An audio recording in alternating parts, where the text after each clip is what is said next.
Bonsoir à toutes et à tous, soyez les bienvenus dans votre 18h30 sur France 3. Et ce soir avec vous, on s'intéresse à la fermeture des lycées dans Paris. 7 établissements fermeront leurs portes pour la rentrée 2023. 2 autres lycées disparaîtront de la carte scolaire en 2024. Les filières professionnelles sont particulièrement concernées. Les arguments de la région Île-de-France et du rectorat, certains lycées sont vétustes et le nombre de lycéens est en baisse à Paris. La région Île-de-France détient la compétence des lycées, mais aucun représentant n'a pu se rendre disponible pour participer à cette émission. Alors, quelles sont les craintes des parents d'élèves et du corps professoral? Nous les recevons dans cette émission. Bonsoir mesdames, bonsoir Patricia Boulogne, parent d'élèves au lycée Georges Brassens, 19e arrondissement, lycée concerné par la fermeture pour la rentrée 2023. Votre fille Aurore, âgée de 15 ans, est en seconde générale pour ce lycée et qui est en double cursus, c'est-à-dire qu'elle suit aussi un cursus artistique. On en parlera. Il y a de la musique et de la danse pour les élèves de Brassens. Bonsoir Isabelle Bérain, vous êtes représentante de la FCPE, Fédération des parents d'élèves Paris. Bonsoir Delphine Castin, professeure de lettres anglais au lycée professionnel Le Monnier dans le 12e arrondissement, également représentant du syndicat de professeurs SNETA FO. Avec nous également sur ce plateau, c'est Claire Koch de la rédaction de France 3 Paris-Île-de-France qui nous apportera ses précieux décryptages. Comme chaque jour, on commence avec le chiffre du jour pour ce 18h30 aujourd'hui.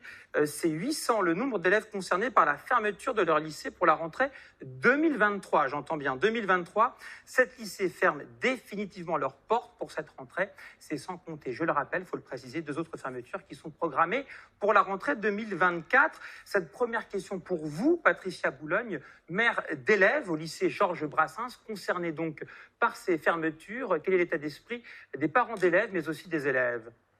Alors, à partir du moment où on veut, pour les élèves, des conditions d'apprentissage les meilleures et l'épanouissement, fermer le lycée Georges Brassens aujourd'hui, c'est casser le projet des enfants, c'est casser les possibilités, les bonnes conditions qu'ils avaient pour mettre en œuvre leur projet de lycéen. Point important, Delphine Castin, lycée général pour Georges Brassens, double cursus, ça veut dire quoi? Filière générale et les élèves donc également suivent des cours de musique et de danse avec le conservatoire. Attention, il y a surtout des lycées professionnels concernés, c'est tous les autres lycées qui ferment et ça c'est important pour vous de le rappeler. Pourquoi c'est inquiétant de voir ces lycées professionnels fermer leurs portes? Absolument. Donc, sur les 7 lycées qui ferment à la rentrée 2023, 6 sont des lycées professionnels, dont la majorité est dans la filière tertiaire. Ce sont des établissements de petite taille, des lycées de proximité qui permettent à des jeunes, souvent un public un peu fragile en lycée professionnel, d'avoir accès très facilement à leurs établissements, de raccrocher parfois quand il y a des difficultés scolaires. Et ce principe de proximité est très important. Et également le principe d'avoir des établissements à taille humaine qui permettent d'avoir un réel encadrement des jeunes où tous les personnels des établissements, je ne parle pas que des enseignants, mais également des agents, des documentalistes, des CPE, etc., connaissent très bien les jeunes, peuvent les suivre de près et souvent on a un public qui a effectivement besoin d'être très encadré. Donc c'est très très important. Et ce qui se dessine, c'est plutôt de fermer ces établissements pour déplacer les jeunes dans des gros établissements qui deviennent des vraies machines avec de très nombreux établissements qui vont devenir ingérables. Qu'en pensez-vous pour vous, Isabelle Bérain, et donc je rappelle la FCPE, Fédération des parents d'élèves ici à Paris, sur ces problématiques donc de transfert, de déménagement, de passer de petites structures, parfois une centaine d'élèves, à des grands lycées par rapport aux élèves. Et vous, en tant que parent d'élèves, qu'en pensez-vous? Alors, il y a plusieurs problèmes qui se posent. Le premier, c'est dans quelle mesure la gestion du changement, c'est-à-dire les élèves qui partiront d'un lycée pour aller à un autre, finalement suivront le mouvement et combien on va en perdre en route parce qu'ils seront plus loin de chez eux, parce que ça les inquiétera, parce qu'ils perdront leurs habitudes, leurs repères, leurs classes, leurs profs. Et donc ça, c'est une vraie difficulté. L'autre point qui pour nous est important, c'est le mouvement qui est impulsé là, qui montre qu'on cherche finalement à rassembler les filières professionnelles au sein de lycées professionnels. Et à l'inverse, pour cela, on va dans un certain nombre de lycées qui ne ferment pas certes, mais dont on va enlever les filières générales pour faire la place aux filières pro qui arrivent des lycées qu'on ferme. Et ça veut dire qu'on va remplacer des lycées polyvalents par des lycées purement professionnel, et ça, c'est une vraie difficulté, un vrai risque en termes de mixité, en termes d'attractivité, en termes d'image pour ces lycées-là, et donc ça pose vraiment plusieurs difficultés auxquelles il faut qu'on fasse face très rapidement. C'est important que vous dites, Isabelle Béraille, parce que vous parlez justement des filières générales qui vont disparaître. Parce qu'on parle bien, je répète, de 9 lycées qui vont fermer leurs portes. 7 pour la rentrée 2023, 2 pour la rentrée 2024. Mais il y a aussi des lycées qui ne ferment pas leurs portes, mais qui voient des filières déménager. C'est votre cas, Delphine Castin. Vous, le lycée ne ferme pas, les locaux ne vont pas être vidés. En revanche, la filière générale du lycée Le Monnier va déménager où et quelles sont les conséquences selon vous? Est-ce que c'est aussi justement séparer cette mixité sociale et créer peut-être des microcosmes ici et là, hélas? Absolument. Donc, au lycée Lisa Lemonnier, nous allons perdre 9 classes du lycée général, c'est-à-dire en réalité toutes les classes du lycée général, y compris celles qui alimentent nos classes d'enseignement technologique, qui à terme, on le suppose, vont aussi fermer. Et parce que nous accueillons, enfin pas parce que, en réalité, nous accueillons 3 classes du lycée professionnel Valadon qui déménagent. Et donc, effectivement, il n'y aura plus du tout cette mixité au sein de l'établissement. Les élèves des sections générales, pour l'instant, on ne sait pas où ils vont aller, ni les enseignants. Les postes vont être supprimés sur 3 ans et les élèves vont être répartis dans d'autres établissements selon leur spécialité. Et c'est pour ça qu'en réalité, il y a 7 lycées qui ferment, mais encore beaucoup d'autres qui vont être impactés puisque tous ces jeunes vont être répartis dans les autres lycées parisiens. Donc, bouleversement de la carte scolaire pour les lycées. Quels lycées sont concernés vraiment sur l'ensemble du territoire parisien? Quels arrondissements et combien de lycées à Paris? On va tout savoir avec le décryptage de Claire Koch pour le 18-30, Claire. Oui, alors l'Académie de Paris compte 103 lycées publics et aujourd'hui 9 lycées sont concernés. Vous l'avez dit, il y a le lycée général Georges Brassens dans le 19e arrondissement de Paris et le lycée Brassailles dans le 15e. Mais les filières concernées sont en grande partie dans le secteur professionnel qui prépare au métier du tertiaire ou de l'artisanat. Regardez cette carte de Paris, on y voit le lycée donc, professionnel Armand Carrel dans le 19e arrondissement qui propose 2 bacs pro en gestion administrative et métiers de l'accueil. Il y a également le site de Charenton du lycée Théophile Gautier dans le 12e pour le bac pro commerce et vente, le site Friant pour le lycée Lucas de Néou dans le 14e qui prépare au métier des arts du verre, le lycée Suzanne Valadon dans le 18e arrondissement en gestion administration et le lycée Charles de Gaulle dans le 20e en gestion organisation. Il faut ajouter à cette liste 2 autres établissements, le lycée professionnel Jacques Monod dans le 5e arrondissement qui prépare au métier des carrières sanitaires et sociales. Alors les formations en tant que telles ne sont pas supprimées mais intégralement transférées en 2024 à la cité scolaire François Villon dans le 14e arrondissement de Paris. Et enfin, dernier établissement concerné, le lycée général et technologique François Rabelais dans le 18e arrondissement de Paris. Et combien d'élèves sont concernés par ces fermetures, Claire? Eh bien, selon la présidente de la région Île-de-France, 780 lycéens parisiens sur 46 000 sont concernés, soit 1,6% des effectifs. C'est la baisse du nombre d'élèves à Paris qui justifierait, selon Valérie Pécresse, ces fermetures partielles ou totales pour les 9 établissements concernés. Merci beaucoup, Claire Koch, pour toutes ces précisions. Et quand on regarde de plus près l'autre carte, c'est-à-dire les déménagements, on voit que certains élèves n'ont pas beaucoup de changements, notamment pour Brassens, ils vont aller vers Bergson, c'est environ 12 minutes à pied.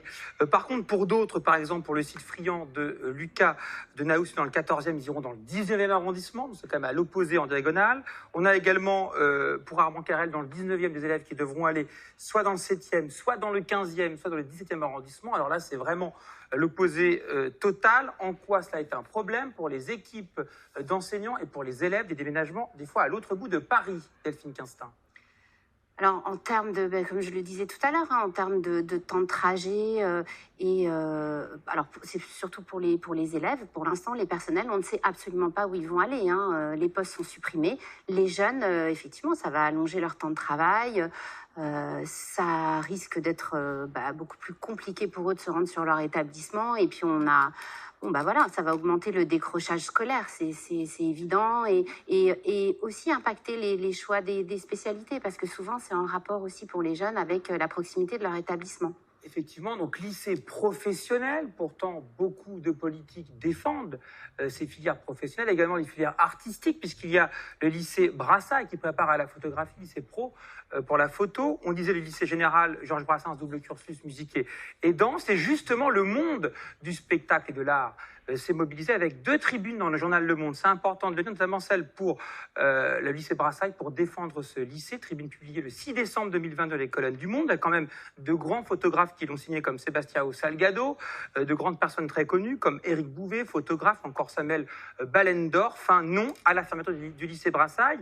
Et pour le lycée Brassens également, 250 artistes se mobilisent pour lutter contre la fermeture du lycée Brassens. Parmi ces artistes qui ont signé une tribune en mars 2023 dans Le Monde, Gauthier Capuçon, Patricia Boulogne d'avoir ce monde artistique qui défend bien sûr Brassailles, mais aussi le lycée où votre fille est. En quoi cela est important? Est-ce que ça peut faire bouger la ligne? Est-ce que vous avez encore un espoir pour que le lycée Brassens ne ferme pas ses portes? Oui, on espère, parce que c'est un lycée, comme on l'a dit, à taille humaine, avec des petits effectifs, c'est 25 enfants par classe, ce qui est la moyenne européenne, et avec une équipe pédagogique qui est soudée, qui est, non pas que les autres ne le soient pas, mais qui est expérimentée, parce que ce sont des enfants qui ont 25 heures de cours scolaires et vont jusqu'à 40-45 heures de cours si on prend les pratiques artistiques en même temps. Donc, ce sont des enfants, comme dans les lycées pro, qui ont besoin d'un soutien très proche, en fait, de l'équipe pédagogique et du personnel de l'établissement. Si Bergson est à 10 minutes à pied, comme vous le disiez, le problème n'est pas là. Le problème, c'est qu'à un moment donné, de 200 ou 350 élèves, on va passer au lycée XXL, on pourrait les appeler, où on se retrouve avec 1200 élèves. Et le suivi des enfants, forcément, il va y avoir un impact. Alors, on va s'interroger sur les arguments qui sont donc avancés par le rectorat et la région qui n'a pas pu se rendre disponible pour participer à l'émission. Je rappelle que les régions ont la compétence de la gestion des lycées. C'est notamment le fait qu'il y ait un IPS, un indice de position sociale. Ça veut dire en fait l'origine socio-professionnelle des parents. Ça veut dire qu'il y aurait vraisemblablement à Brassens des parents plutôt de milieux privilégiés. Est-ce que cela gêne les parents du lycée Brassens de voir leurs enfants quitter cet entre-soi que certains dénoncent, je dis bien, je ne dis pas, c'est évidemment pas ce qu'on pense, pour aller vers Bergson et donc pour plus de mixité? C'est également des arguments avancés.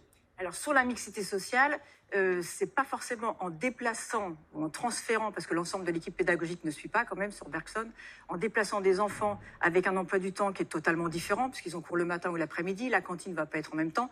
C'est pas là où on va créer la mixité sociale. La proposition, ce serait plutôt d'ouvrir les places de double cursus à plus de pratiques artistiques, d'ouvrir au Grand Paris, d'accueillir le 93, la Seine-Saint-Denis, les élèves du 94, du Val-de-Marne, et d'ouvrir aux pratiques sportives, circassiennes, les comédiens, de faire que plus d'enfants aient la possibilité d'avoir accès au double cursus. Vous proposez des solutions ainsi pour voir ce lycée Brassens toujours existant dans la ville de Paris. Mais rien n'empêche d'ouvrir des doubles cursus à Bergson aussi. Admettons, si on veut ouvrir, vous voyez ? Effectivement. Mixité sociale, qu'est-ce que vous en pensez, l'argument? Fermer des lycées pour avoir ensuite les transferts vers d'autres lycées pour mélanger les élèves, origine sociale, compétences, formation. Des fois, on se pose une question de façon très concrète.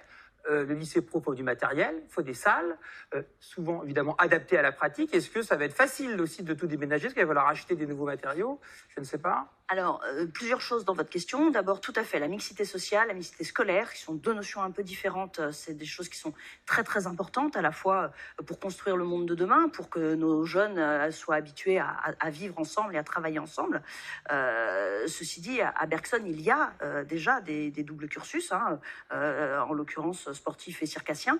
Donc, le mélange de Brassens et de Bergson, c'est une question qui est effectivement une question de taille de lycée, beaucoup plus une question de capacité des équipes à suivre les élèves en proximité. Pour autant, il y a une vraie question qui est que sur cette ostratisation des lycées professionnels qu'on spécialise en lycée que professionnel, pour nous, la vraie question, c'est est-ce qu'on est en train de préparer un système qui, demain, dans pas si longtemps que ça, dans une droite ligne finalement de la famille politique de Mme Pécresse, qui consisterait à détacher les lycées professionnels de l'enseignement national pour les rattacher au ministère du Travail. Et ça, c'est un vrai risque que nous dénonçons très fortement. C'est-à-dire que les lycées professionnels doivent absolument rester dans le giron de l'éducation nationale. Et le fait de les spécialiser, c'est quelque part plus facilement préparer cette espèce de petit découpage qui sera d'autant plus facile demain que les lycées seront déjà spécialisés. Et après, dans votre deuxième question, il y a une vraie question qui est dans quelle mesure ce projet qui prévoit une rentrée dès 2023 avec déjà des élèves replacés dans ces lycées. Est-ce que les plateaux techniques vont pouvoir suivre? On a des questions de poids au sol sur un lycée comme Saint-Lambert. On a des questions, vous parliez de Brassailles, le labo photographique est vraiment très très spécifique. Est-ce qu'on sera en capacité de le rendre opérationnel dès la rentrée 2023 sur le lycée Louis-Armand? Il était prévu à Brassailles l'ouverture d'un BTS en photo. Est-ce que Louis-Armand sera en capacité de le proposer? Est-ce que ça fait partie des projets de la région? Aujourd'hui, on n'a aucune certitude là-dessus. Donc notre difficulté à nous, elle est que, notamment parce que Madame l'a très bien dit, on est sur un public peut-être un petit peu moins scolaire qui a besoin d'être un petit peu plus accompagné. Ce manque de stabilité dans la perspective est une vraie difficulté pour ces familles-là. Donc il y a cette question de quelle préparation de la rentrée, mais aussi quelle préparation de la rentrée pour les lycées d'accueil. C'est-à-dire, est-ce qu'à un moment donné, on va pouvoir, dans des lycées qui effectivement seront de taille particulièrement grande, mais en tout cas avec une densité plus forte d'élèves, être en capacité de proposer une qualité d'accueil sur la cantine, les gymnases, les salles de cours. Enfin, ça pose un problème pour les pros comme pour les généraux. Alors, on parle de fermeture des lycées à Paris. Je rappelle, la région a la compétence de la gestion des lycées. Personne de la région n'a pu se rendre disponible pour cette émission. En revanche, écoutez les arguments de la présidente de la région, Valérie Pécresse. C'était en novembre 2022 à l'annonce officielle des fermetures de lycées pour elle. Ces déménagements, ces fermetures, c'est une chance pour les élèves. Écoutez Valérie Pécresse, la présidente de la région Île-de-France. On va permettre à des jeunes qui aujourd'hui sont souvent dans des lycées professionnels tout petits et très enfermés sur eux-mêmes, très contraints dans leur site, souvent vétustes, on va leur permettre d'aller dans des lycées neufs, magnifiques, polyvalents, avec des jeunes qui viendront de tous les horizons, qui suivront toutes les spécialités. Donc on leur ouvre aussi leur horizon sur un univers de beaucoup plus campus. Argument effectivement des lycées qui ferment, qui sont vétustes, mal adaptés. Delphine Castin, qu'est-ce que vous répondez à ces mots de la présidente de la région qui dit que c'est une chance pour les élèves? Oui, bien sûr. Évidemment, la région a ses propres motifs. En réalité, il y a beaucoup d'établissements qui ferment qui ne sont absolument pas vétustes. Il y a effectivement un certain nombre d'établissements dans Paris qui le sont, mais c'est parce que ça a été délibérément, ces lycées ont été délibérément laissés à l'abandon. L'argument de la mixité, j'aimerais revenir dessus parce que, donc à Élisa-Lemonnier, nous sommes un lycée polyvalent avec des sections de lycée général et c'est le parfait exemple de la mixité. De même que le lycée Louis-Armand qui a exactement la même configuration qu'Élisa-Lemonnier qui est dans le 15e et qui va avoir toutes ses sections de lycée général fermées. Le but caché de toutes ces fermetures, c'est évidemment de déplacer les élèves, mais pas seulement. Les raisons pour ça, c'est de créer des grosses structures et du coup de mutualiser tous les besoins en termes de personnel. On y reviendra après. Non, mais est-ce faire des économies? Ce qui veut dire qu'en fait, la vraie raison cachée, est-ce que c'est faire des économies? Parce qu'on sait que l'énergie, ça coûte cher en ce moment. Oui. Voilà, donc on libère des bâtiments, on les chauffe pas, on les éclaire pas. Côté rectorat, moins de profs peut-être, ou voilà, différents résultats. Est-ce que c'est avant tout faire des économies, selon vous, mesdames? Faire des économies sur l'école publique. Ça, c'est votre avis, vous partagez cet avis? Je partage absolument cet avis. Il suffit de regarder le nombre de postes qui sont supprimés en raison de ces fermetures de lycées. Donc, il y a 110 postes qui vont être fermés en conséquence de la fermeture des lycées professionnels et seuls 50% d'entre eux vont effectivement être rouverts dans les établissements dans lesquels vont aller les sections. Donc c'est extrêmement grave. Et là, on parle d'enseignants, mais il y a aussi tous les autres personnels de ces établissements, la région et l'employeur de tous les agents territoriaux, c'est-à-dire qui s'occupent de la cantine, de l'entretien des locaux, etc. Mais il y a aussi les documentalistes, les infirmières, les AED, les AESH, tous ces personnels qui encadrent les jeunes. Voilà, donc il s'agit en fait de centaines de postes qui vont être fermés dans les lycées professionnels. AESH, bien sûr, les personnes qui accompagnent les enfants en situation de handicap. On parle mobilisation, regardez ce qui s'est passé en novembre dernier devant l'entrée du lycée Brassin, justement en double cursus. Écoutez les élèves. De la danse et du chant pour marquer leur mobilisation contre la possible fermeture de leur établissement. Ces lycéens sont danseurs, musiciens ou encore chanteurs. Tous mêlent études et enseignements artistiques ou sportifs grâce à des horaires aménagés. Alors moi personnellement je suis musicien, je fais de la trompette et de la clarinette au conservatoire municipal d'arrondissement du 5e et du 12e. Donc ici on a un lycée particulier, on n'a que 25 heures de cours. Donc ça représente soit une matinée, soit l'après-midi. Et donc ça nous permet d'avoir le reste de la journée de disponible pour travailler nos instruments. Je suis en spé-danse et voilà, on a plein de chorégraphes qui viennent, qui nous font des masterclass et tout. Et on sait que nous, pour notre avenir, c'est essentiel. Mais l'établissement a perdu une centaine d'élèves en 2 ans. Nous, l'impression qu'on a, c'est que la fermeture qui aujourd'hui se décide, en fait, elle est préparée depuis plusieurs années déjà, avec des fermetures de classes qui sont absolument pas justifiées. Notre problème actuellement, c'est que des élèves se voient refuser l'entrée au lycée alors qu'on a des places libres. Si le lycée ferme, on restera. Des élèves inquiets pour la rentrée prochaine, car si fermeture il y a, ils pourraient être transférés dans une autre cité scolaire du 19e arrondissement. Sur un établissement à 1000 élèves avec plein de problématiques différentes, on sait très bien que c'est des gamins qui vont être noyés dans la masse d'un gros bahut. Et du coup, il y a un moment où les plus fragiles d'entre eux risquent d'être écartés de ce qu'ils souhaitent faire, c'est-à-dire leur enseignement artistique. Et d'autres mobilisations, bien sûr, auront lieu ces prochains jours. Question pour vous, en tout cas, Isabelle Berraille de la FCPE, les syndicats de parents, Fédération de parents d'élèves. Côté effectif, est-ce que vous craignez justement des gros effectifs ? On craint vraiment une massification de l'effectif par classe, c'est-à-dire que ces transferts d'élèves, qu'ils soient en filière générale ou en filière professionnelle, aboutissent à des effectifs de 25 à 30 par classe, voire 35. Et ça, c'est pas possible. Patricia Boulogne, est-ce que vous craignez que ce soit le secteur privé qui récupère les élèves ? C'est déjà le cas, les lycées privés hors contrat. Donc, il faut avoir 5 000 euros par an, par enfant pour le double cursus. Nous n'avons pas les moyens. Donc peut-être que le public perd pour le privé. Question aussi pour vous, Delphine Castin. L'apprentissage, ça va moins bien se passer maintenant avec ces fermetures, vous croyez, vous craignez ? Alors, c'est pas vraiment la question. La question de l'apprentissage, c'est qu'on est en train, le rectorat, le ministère veulent développer l'apprentissage dans les lycées professionnels, ce qui va en fait livrer nos jeunes aux entreprises privées pour leur formation professionnelle et supprimer des postes et les diplômes des jeunes. À toutes les trois pour l'information, bien sûr, et cette émission très importante et très intéressante grâce à vous. Tout de suite, l'information continue sur France 3 avec le journal.